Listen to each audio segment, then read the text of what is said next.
This is NDTV,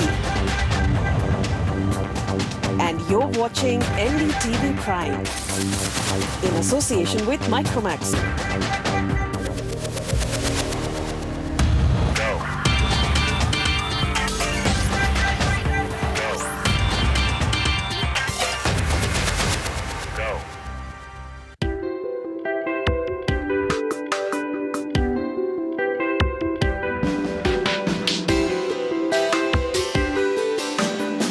Hello and welcome.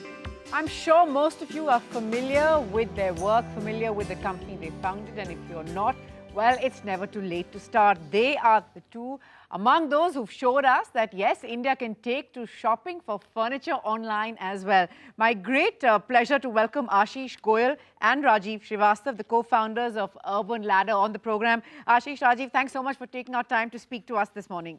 Thank you. Let me start by asking you, the first thing that one manages to research about you is how you stumbled upon it, the idea of creating Urban Ladder, selling furniture online, sort of by your own personal experience, you came to, as it's been described, a pain point, and that's how it all started.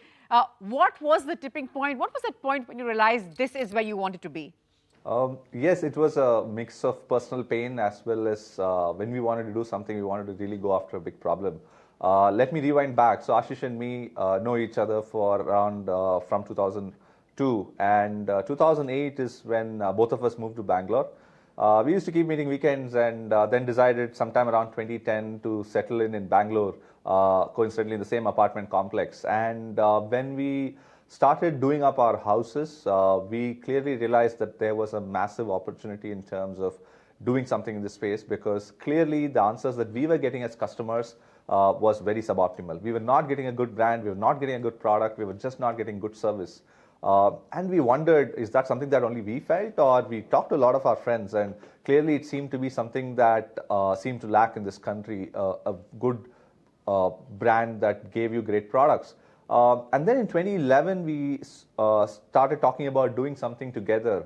One thing led to the other, and somewhere it was clear that the need that we had in 2010 and which we couldn't satisfy with anyone else was that we wanted to work together on. And 2011 end, we came together and started Urban Ladder, and that's where literally the story started. Of course, quite a story. And Ashish, there are many who would sort of say, when we talk to young budding entrepreneurs, they keep saying, we have ideas, but we don't know when is the right time, which is the right space, where does one try? Now, you're among those, the two of you among those who really had the early mover advantage. How important is that in the startup space? It's interesting. So there are two schools of thought. I mean, one is that, if you are the first person to start off in a certain space, you have the quote unquote early mover advantage. But I honestly don't think that's really, true 100% of the time. There are enough and more instances of companies which had the second, third, or 10th mover advantage, which really is that there was somebody else who was doing a reasonable job, and then you said, let me come in, look at this space, and disrupt it completely. And examples abound. I mean, including companies as great as Google. Google clearly was not the first company which came up with a search engine fundamentally, right? There were other companies, Yahoo, Altavista, a bunch of people had search engines before Google came on. So it's not as if, you have to be first mover always. If you can be the first mover and continue to innovate faster than the new companies that are coming onto the scene, then yes, sure, you have the first mover advantage. But I don't think that, just being first mover is good enough. Sure. So then I want to ask both of you this question. Ashish, you first, and then Rajiv. What do you believe that you have to do, and not just sort of you at Urban Ladder, but what do you believe you as a founder, you as sort of, someone who has a fairly successful startup going in this space have to do to sort of set yourself apart from the pack? And my question to Rajiv then would be, how much time really goes into thinking what can we do next, and sort of are you constantly thinking about what next? Barely have you executed one thing, but the next thing is what now? What do we do next? How do we stay ahead of the pack? Because we know that shelf life of any product, of any startup can be limited. So how do you sort of stay ahead of the rest, as it were? Right. So I think the single most important thing as an entrepreneur and a founder is to continuously up the game and up the bar on the quality of team that we are building. Which includes coaching, mentoring, pushing the standards for everybody who's already on the team, as well as hiring people who are better than ourselves. So that's, I think, the single most important thing. Second, I think from a continuously moving forward, that I would say desperation for innovation, desperation to learn, that curiosity to sort of discover what is not completely natural in the scheme of things or in the status quo. That I think is very important from a founder or an entrepreneur standpoint, to keep us moving forward. Going back to my question, how much time sort of is really spent? Are there sleepless nights in thinking how do we stay ahead and what next? Or sort of are you sort of more easygoing and go with the flow, as it were? There is a good amount of time that goes into making sure that everyday execution happens, and at the same time you're thinking about the next thing, right? And to put the point on the team as well as just the customer promise, if you are the benchmark on the happiest customer service, if you are the benchmark on the best products, which is what Urban Ladder is known for, the customer's expectation on you and your own expectation for the next 6 or 12 months is going to be much higher than what you have been executing on. And to be able to do that continuously at the level at which we are doing also takes a lot of effort. And that essentially means thinking through executionally, thinking through what your moonshot is. For example, we have taken on a big initiative in the last 6 months, which is to make sure that we win on new homeowners. That's not just an executional challenge. It is a challenge where you have to outthink and actually look to the future in the next 12, 18, 24 months as to how to get that fantastic customer answer. What are the right kind of products? What is the service that's involved in setting a modular kitchen, in installing a wardrobe, which has just not been done in the Indian market so far. Sure. Also, explain to me how you sort of see the reaction to a changing India, an India that's open to buying furniture online. You've got all these regular, old-fashioned, traditional brick-and-mortar stores selling furniture. There are people like you, players like you online. Were you sort of taken aback by how quickly India seems to have warmed up to sort of shopping, not just for, say, apparel or shoes or stuff like that online, but also buying furniture? Now, this is, of course, a new India with a new mindset, open to try out new things. Were you sort of thinking a couple of years ago that we will get there, India as a nation will get there? Because I'm sure that there were enough naysayers around you who perhaps questioned your decision or your move. Rajiv first and then Ashish. Sure, there are actually two sub-points here. One view is to tell you that we probably had the foresight and a bit of luck. But somewhere we said, in 2008, people were not buying mobile phones online. In 2010, people were not buying apparel online, and that had changed by 2012. And somewhere the trend towards online was already happening. And there were multiple reasons to that. One is the humongous penetration of mobile phones, 3G, the internet, and a massive problem on just going offline in terms of the traffic that the cities have or the time that you have personally, right? The other part, which is a bit more in hindsight, is also that if you look at furniture buying, 90% of this market is unorganized, and a lot of it happens through either your neighborhood carpenter or the local shop, where they actually give you a completely suboptimal offline experience. You go into the shop, you talk to that person, he's going to show you photos of images from Google or of other furniture that you potentially might like, and he's going to just draw it on a paper or just show from a different catalog, and you have to assume as to what that furniture is going to be looking like. And that's how 90% of the furniture is done in India. What we are actually providing is a far superior experience to that, which is to provide you videos, photos of how the product will look in your different settings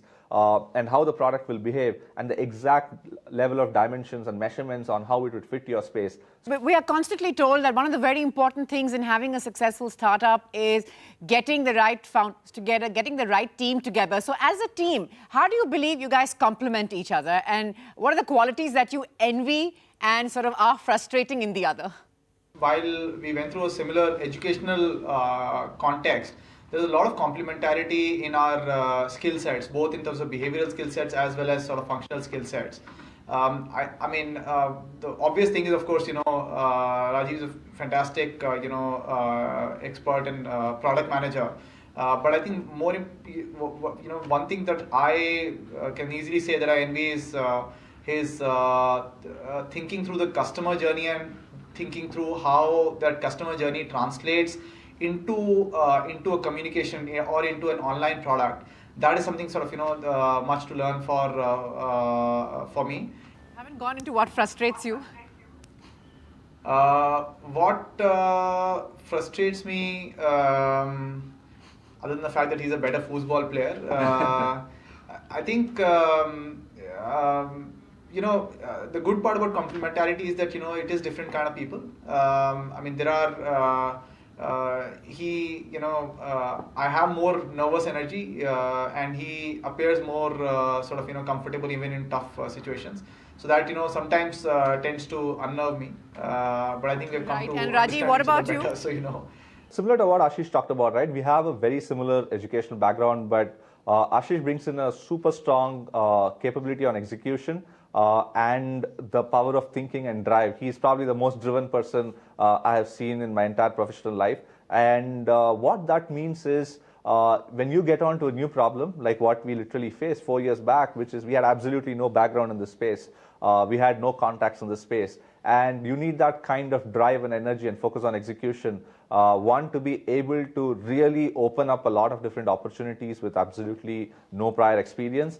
Two, to be able to do a business which marries the best of digital and physical world.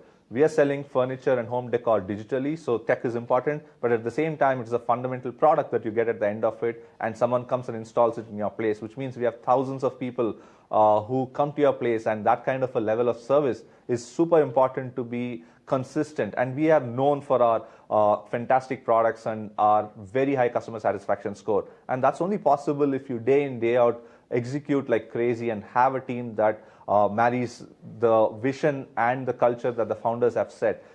In terms of what frustrates, more than frustration, I think it's what he talked about on that nervous energy piece, where obviously there is some kind of an interplay that will be there when both of us put together the same straight face, either in good times or in bad times. And I'm sure that is exactly the same thing, in terms of just feeling that nervous energy. Maybe, we are overreacting, or maybe we are not. I think that's probably the same point that I would say. Right, so of course the similarity is in the thought, it's also in what you want to create, and it also goes back to where you studied, both of you studying at the IITs and IIMs.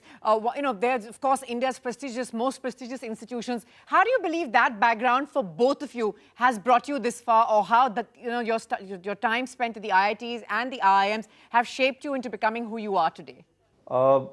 In terms of just the educational background and some of our experiences, and I think I can talk for both of us, right? One of the biggest strong points that we bring in is just the analytical skill set, or looking at data and being very objective about things. In terms of, we have a metric that we want towards the goals of the company, we have a vision that we want to go after, and somewhere just a purely analytical mindset drives a lot of the thinking in terms of focus of the data. The good part about MBA is, in terms of just pure focus on customer, in terms of making sure that you have a very sharply defined targeted customer segment, and making sure that messaging, communication, those pieces are all things that the MBA and the work experience has at least taught us. And for me, these are two very specific things that I can think of from what we learned in either engineering or MBA or in our work experience. I think the only other point I have is that going to an IIT or an IIM also opens a lot of relationships and networks that it's a little difficult to say what adds up when, but if you have made a lot of friends, or you've got to know a lot of people at some of these premier institutes, it really helps in terms of having a very strong network of people you can just call in and seek help. For example, all our first set of customers in the first 2-3 months were either from our network or from the network's network. And the power of that network is insanely amazing, because, these are people who trust you, who know you from long, and they would be the first customer. So that's, just translate into many other things.